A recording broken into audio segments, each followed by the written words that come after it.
Before I start this story, I'd like to clarify a few things.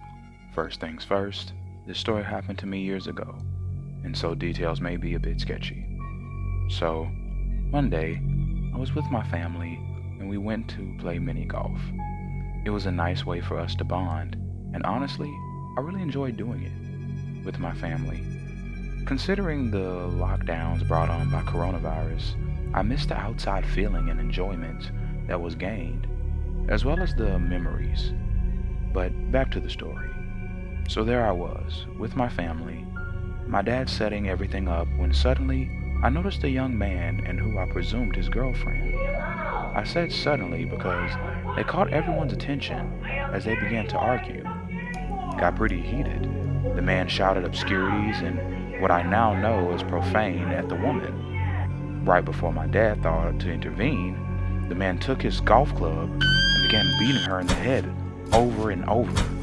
We watched in horror as the man then bolted. The situation was bad, as apparently the two of them had come with family. I say this because a little while later, the girl's mother was stumbling around about us hysterically and screaming, "Did anyone see what happened to my daughter? Did anyone see?" What I found most chilling on this event, looking back, is it happened in broad daylight and on a very pleasant summer afternoon. I didn't see whatever happened or what became of the woman, nor if the psycho that beat her was ever caught. This story happened to me a while back in Newark. It was a bad part of town, and I was passing through, sorta around duskish. For context, I was coming back from Newark Airport, and I had gotten lost.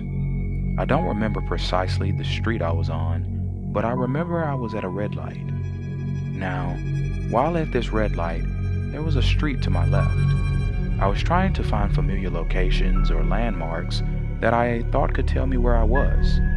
I got more than I bargained for when I noticed these two men on the street. I couldn't make out any distinguishing features though.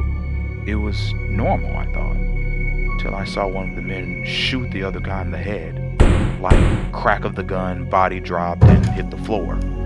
I then hit the gas and ran the red light. For future reference, use red lights like stop signs if you're driving in a bad part of Newark.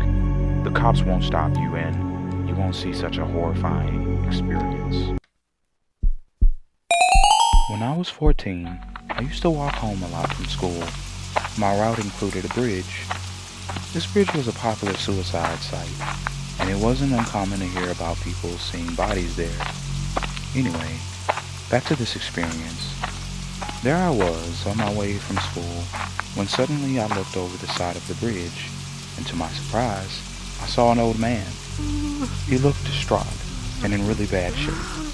Honestly, as I saw him laying there, suddenly, without warning, I saw the old man fall down, and there he lay, dead.